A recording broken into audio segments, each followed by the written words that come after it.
ಮಂಗಳಮುಖಿಯರ ಬಗ್ಗೆ ನೀವು ಕೇಳಿರಬಹುದು ಅಥವಾ ಅವರನ್ನು ನೇರವಾಗಿ ನೋಡಿರಬಹುದು.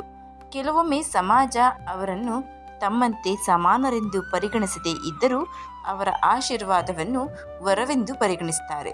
ಮಂಗಳಮುಖಿಯರು ಎಂದರೆ ಯಾರು? ಮಂಗಳಮುಖಿಯರ ಆಶೀರ್ವಾದವನ್ನೇಕೆ ವರವೆಂದು ಪರಿಗಣಿಸಲಾಗುತ್ತೆ?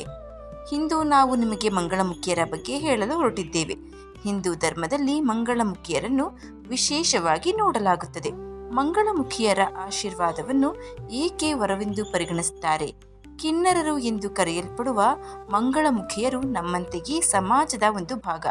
ಕೆಲವೊಮ್ಮೆ ಸಮಾಜ ಅವರನ್ನು ತಮ್ಮಂತೆ ಸಮಾನರೆಂದು ಪರಿಗಣಿಸದೇ ಇದ್ದರೂ ಅವರ ಆಶೀರ್ವಾದವನ್ನು ವರವೆಂದು ಪರಿಗಣಿಸುತ್ತಾರೆ. ಹಾಗಾದರೆ ಮಂಗಳಮುಖಿಯರು ಯಾರು? ಅವರ ಆಶೀರ್ವಾದಕ್ಕೆ ಅಷ್ಟೊಂದು ಪ್ರಾಮುಖ್ಯತೆ ಏಕೆ ಅನ್ನೋದನ್ನು ಇವತ್ತಿನ ವಿಡಿಯೋದಲ್ಲಿ ತಿಳಿದುಕೊಳ್ಳೋಣ.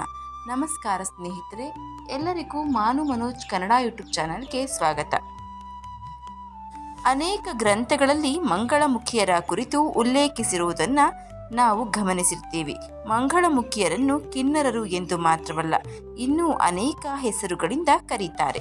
ಮಂಗಳಮುಖಿಯರೆಂದರೆ ಅವರು ಅತ್ತ ಪುರುಷರು ಅಲ್ಲ, ಇತ್ತ ಸ್ತ್ರೀ ಕೂಡ ಅಲ್ಲ. ಅವರನ್ನು ಮೂರನೇ ಲಿಂಗವೆಂದು ಪರಿಗಣಿಸಲಾಗುತ್ತದೆ.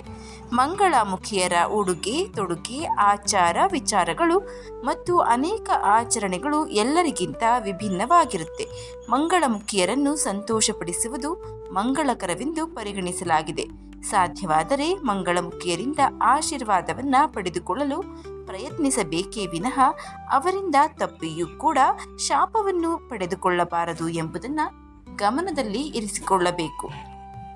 ಅನೇಕ ದಂತಕಥೆಗಳಲ್ಲಿ ಇದರ ಬಗ್ಗೆ ಹೇಳಲಾಗಿದೆ. ಶ್ರೀರಾಮನಿಗೆ 14 ವರ್ಷಗಳ ವನವಾಸ ಸಿಕ್ಕಾಗ ಅವನು ವನವಾಸಕ್ಕೆ ತೆರಳಲು ಮುಂದಾಗುತ್ತಾನೆ.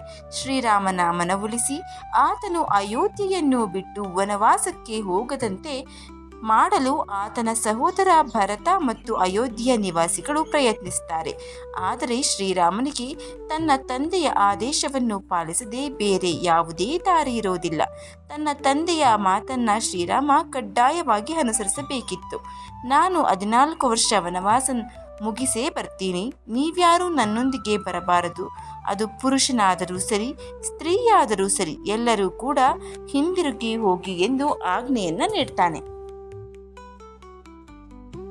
ನೀಡಿದ ಆಜ್ಞೆಯಲ್ಲಿ ಅವನು ಸ್ತ್ರೀ ಮತ್ತು ಪುರುಷ ಎನ್ನುವ ಪದವನ್ನು ಬಳಸುತ್ತಾನೆಯೇ ಹೊರತು ಎಲ್ಲಿಯೂ ಮಂಗಳಮುಖಿ ಎನ್ನುವ ಪದವನ್ನು ಬಳಸಿರಲಿಲ್ಲ.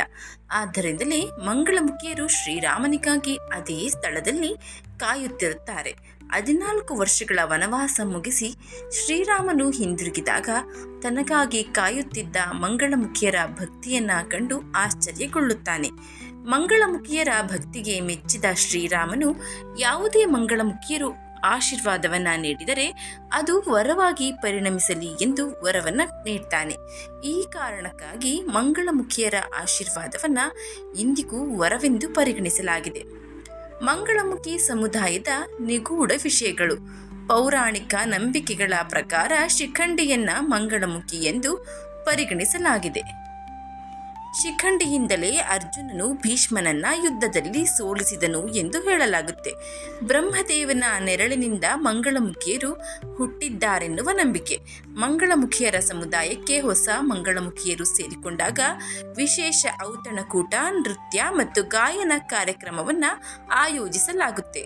ಮಂಗಳಮುಖಿಯರ ಸಾವು ಕೂಡ ನಿಗೂಢ. ಮಂಗಳಮುಖಿಯರ ಮರಣದ ನಂತರ ಅವರ ಅಂತ್ಯ ಸಂಸ್ಕಾರ ರಹಸ್ಯಮಯವಾಗಿ ನೆರವೇರುತ್ತೆ. ಮಂಗಳಮುಖಿಯರು ತಮ್ಮ ಆರಾಧ್ಯ ಅಹಿರಾವಣನನ್ನು ಕೇವಲ 1 ದಿನಕ್ಕೆ ಮದುವೆಯಾಗ್ತಾರೆ. ಕನಸಿನಲ್ಲಿ ಮಂಗಳಮುಖಿಯರನ್ನು ನೋಡುವುದು ಮಂಗಳಕರ ಮತ್ತು ಶುಭ ಅಂತ ಪರಿಗಣಿಸಲಾಗಿದೆ.